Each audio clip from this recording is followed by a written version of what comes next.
everyone! So today was really exciting because I got to see how all of my ceramics pieces turned out from the glaze kiln.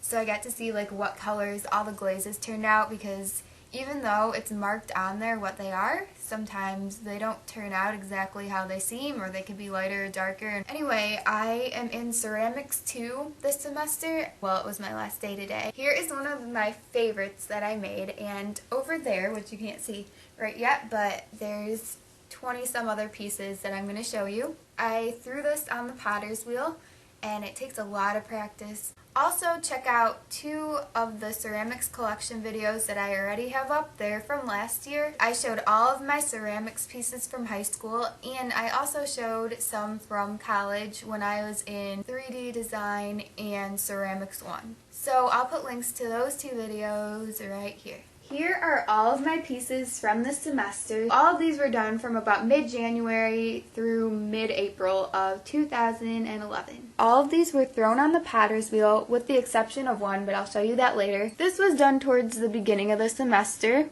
So what I was doing was cylinder forms, and I was adding bows to them and cutting parts away from the top, and that was part of our requirements, was to do distortion and stuff. This white glaze is not one that I'm going to be using in the future. It runs. Here's what the bottom looks like. Here's another cylinder that I cut away little circles, and I also just indented little circle shapes. On the back of this is a handle that's shaped like a ribbon. That's really pretty, I think. It also has this cutaway part. This glaze is a little better because I used the white still, which I don't like, but I put something else with it. I wish it would have all turned out like this color, but oh well. This one's definitely one of my favorite designs. It's a giant bow with angel wings coming out of either side. I think the white turned out really well with this one because of the contrast with the black, and I also put black on the inside, and I just kind of bent this down a little while the clay was still wet. So this is a really cute one. Here's another one. This is one of my favorite glaze colors ever. This has one of those ribbon type handles again. On the inside it got this really cool effect because I mixed so many glazes together, and as you can see, the top of it is kind of like a flower shape. Then I was working with the royal blue glaze, and I also splashed some white onto there. It just did really cool things, and as you can see, the blue's lighter on the bottom than it is on the top because I added more to the top. And the inside looks like this, and as you can see, again, another cutaway part. Here's the same color scheme, but there's more dripping white on here, and the entire inside is white with a little spot of brown or something. Alright, here's the next one, and I really like how this glaze turned out. As you can see, oh, there's a glare. But as you can see, there's spots on here. Here is a little one that I did with red glaze, and you can see right here, this is really pretty, how it turned lighter.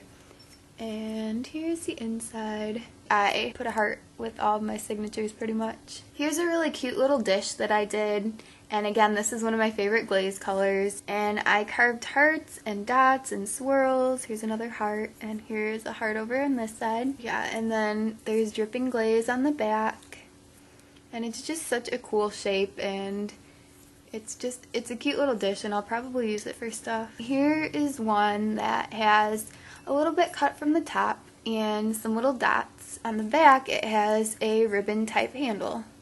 Here is a really cool thing that I did with a bow design, and of course the infamous dots that I use. But I did a cutaway, and instead of putting a handle on this, I kind of used the ribbon type design to do like a cutaway on the front. There's the inside of it, and here's just a pan around. So this, I love the bow. I love bows. Here's just a cylinder. As you can tell though, it's distorted and it's leaning, which is part of the design because we had a syllabus, and on it, like it said, we had to distort some of them. So in some cases I cut away, but in this case I kind of made it so it's like leaning. So yeah, this is just a crazy one, I think. Here's what it looks like on the inside. Here's another one. I think I mixed my favorite glaze with some other ones, and yeah, I'm starting to get into a different form now instead of just a cylinder. So here is this one. The dark part is a part that I did not put glaze on, so that's actually what the clay looks like fired, which I think goes with the glaze really nicely. So here's this form. Here's one that kind of had a big problem. The lid is really stuck to this, and the weird thing is the glaze that I put on the lid didn't match like what's on this form. So yeah, it looks totally different, and it's like exploding, and it's cracked because I'm trying to like bang it on the cement just so I can like break the lid or whatever off, because I don't like the lid. I just want this form because it's kind of cool. So here's this next piece, and like I said before, these dark parts don't have glaze on them, so it's kind of cool to see what effects you can get with just like the regular clay and the glazes. And here's the inside of this. Also, what I did for this one is I have the option of putting a lid on it, but I don't know. Next I have this one, which I just ran lines of glaze down the clay, and then the rest of it is unglazed. So I kind of like that effect. And again, I have a lid for this one. So these next two I really like. I really like the form. I really like how the glaze turned out and how the spots and lines and stuff. I just really love this one. And this one may be my favorite. I don't know if it's possible for me to choose a favorite, but I really love this one. It's so cool. Love it. Next I have a hand-built project, which means that I did not throw it on the wheel. This thing is giant and heavy, but I don't really know what it is. It's just an abstract form that I thought up and created. And yeah, I'm really struggling to hold this up because it's so heavy. But, oh, did you hear that? But here's what the inside looks like. And the end of that. This is heavy. Alright, now for these four. I will pick them up though. We have this pretty blue one with a bunch of different color effects around it. Here's the inside. Then we have this guy, which is a lot like one that I showed you earlier. It's kind of like a pair to this one.